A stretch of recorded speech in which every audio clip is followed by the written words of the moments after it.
Hey all, and welcome back to another episode of There's Danger Here. I'm Leilani, and today I'm going to be talking about another prison, and this one is actually going to be over in the UK. So let's get started, shall we? Wakefield House of Correction opened in 1595 after a £20 endowment left by Baronet George Saville in Wakefield, West Yorkshire, England. Those detainees, both women and men, would be held at the location until trial. After a conviction, they would be sent to prison or the American colonies. While at the House of Corrections, they were often kept shackled and expected to work or produce wares for selling. Throughout this time, there were several escapes. The largest occurred in 1764, which resulted in the realization that a new prison needed to be built, the plans for which were produced by John Carr 2 years later.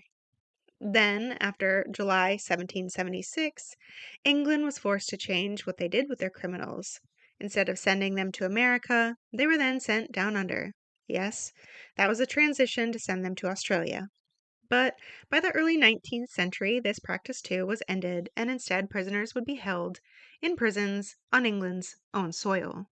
In the early 1800s, more buildings were added to Wakefield, including a reception area where inmates were brought in and even seen by a surgeon if needed. It sounded like this is the area where they were washed and given new clothes. In 1823, a house for the prisoner governor was built, along with 193 additional cells. In 1834, Wakefield adopted the silent system, which, if you listen to one of my last prison episodes I did on the prison in Philadelphia, it literally means that inmates cannot speak to each other anywhere. They go to work together silent, they eat silent, everything is silent. It's a noiseless and increasingly isolating system. In the 1840s, overcrowding was already evident. As such, a brand new prison was built, and in 1847, the new prison was up on Love Lane. Bernard Hartley designed this new prison, in which 4 wings were built in a half cartwheel structure around a central location. Each of the wings was 4 stories tall, and in total, it created 732 cells. The prison had minimal education programs, but still, they had education programs at the time, trade work, and even offered an exercise program, indicating brisk walking would be beneficial to the prisoners, especially the elder and the young ones. Unfortunately, this system was picked up by other prisons that was then used as a form of torture, where men would have to walk into a circle, one behind the other, hour after hour. The prison reached full capacity by 1858. The prison grossed £400,000 per year until 1878, and that's when the Prison Act of 1877 was enacted and prison management centralized. In addition, the profit of inmates was no longer acceptable. Shortly after, the prison built a detachment building for female inmates. Before this time, female inmates would be housed in the same unit, usually on different ends of the building. In the early 1900s, the location was often used for those waiting transportation or death, frequently going to York or Leeds for this death to be carried out. Still, between 1905 and 1915, 10 men were hanged within Wakefield, including William Wares Galbraith, a veteran. In 1912, William told his friends that they were going to see a bloody headline soon. Days later, he cut his own wife, Mary's, throat. Mary was 4 months pregnant at the time. Then, in 1914, more changes to the prison, making it an all-male location.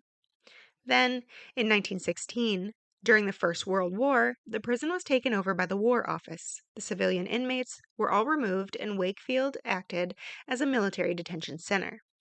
In 1918, it housed conscientious objectors as part of the change. A group of the men went on strike and wrote a set of demands for better treatment in September of 1918. This was called the Wakefield Manifesto, but I couldn't find any sources that report that this really turned into anything. What happened was the objectors were returned to harsher prisons. This housing of objectors lasted until 1923, when it returned to housing civilians once again. In 1932, a small group of inmates worked at a nearby viscount's land. As they did so well, on August 24th of 1935, the prison governor established a small camp of 50 inmates off of the main prison officially. When civilians returned, the prison continued as a high security location, and as such, it began to house IRA prisoners. The IRA here meaning the Irish Republican Army. They were the Irish paramilitary organization with goals to remove British rule in Ireland and unite their country. They are infamously known for their level of violence, including shootings and bombings. On to escapes.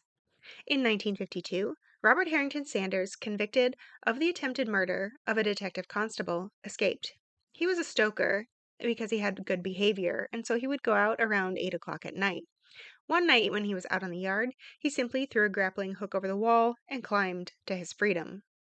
In 1956, IRA Chief of Staff Cathal Golding was located at Wakefield when there was an attempt to free him. However, it was unsuccessful. 3 years later, in 1959, Seamus Murphy was successfully freed from the prison. Around this time, 31 escapes or attempts were made at the prison. Of note, another IRA member, Frank Stagg, died on February 12, 1975, after his own hunger strike. In 1969, Wakefield was one of 5 dispersal prisons. This means they housed Category A and B prisoners, which I'll explain momentarily. In 2001, a new ultra-secure unit was set to be built in order to house the worst of the worst offenders, the ones considered too dangerous for general population. As of 2022, Wakefield is a high-security prison for Category A and B male prisoners. This means that the bulk of the inmates have sentences with a minimum sentence of no less than 10 years. Lifers and indeterminate sentences are also included in this. Its operational capacity is 750, and it typically holds just under its maximum operational capacity. As of 2022, again, the number of lifers was 339. 36 were indeterminate. Additionally, 61% of those within the walls were convicted sex offenders. As it holds some of Britain's most notorious criminals, including Robert Maudsley and Harold Shipman, who I've spoken about both of these, the prison has earned itself a nickname, Monster Mansion. The F wing within the prison is divided into 2 categories: a close supervision center known as an exceptional risk management unit that contains 8 cells housing those who are violent towards others within the prison. On the opposite side is the segregation unit, and most prisons have a seg unit. This one contains 21 cells. And let's not forget Robert Maudsley's cell that was made especially for him in 1983. That space measures 5.5 meters by 4.5 meters with bulletproof windows on one side. In order for him to come out, he'd have to make it through 17 sets of locked doors. And again, if you've ever heard me mention this, which we did in the Robert Maudsley case, this is where if you've ever seen the movie Silence of the Lambs, then you see Hannibal Lecter, this is exactly what his prison cell looks like. Now, onto the categories really quick. Category A prisoners are those that pose the highest threat to national security, the police, and or the public if they escape.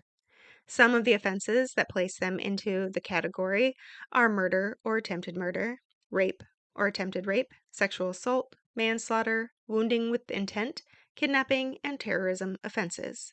Other offenses that can lead a person to be classified as a Category A include the possessing of or supplying explosives, armed robbery, and importing or supplying Class A controlled substances.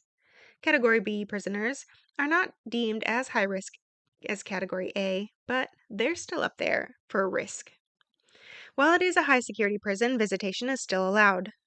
Much like other prisons, it requires one person to be 18 years of age when visiting. The visitor needs to be on the inmate's list to visit, and the visitation must be booked at least 2 days in advance. No valuables are allowed to be brought in, though you can bring cash, up to 25 euros, in order to buy food and drink in the visits hall, which is pretty standard. A lot of times you still have to bring a bag of quarters in a clear bag even in the U.S. prisons. 1 in 10 visitors gets selected for an exit search, along with the routine incoming search.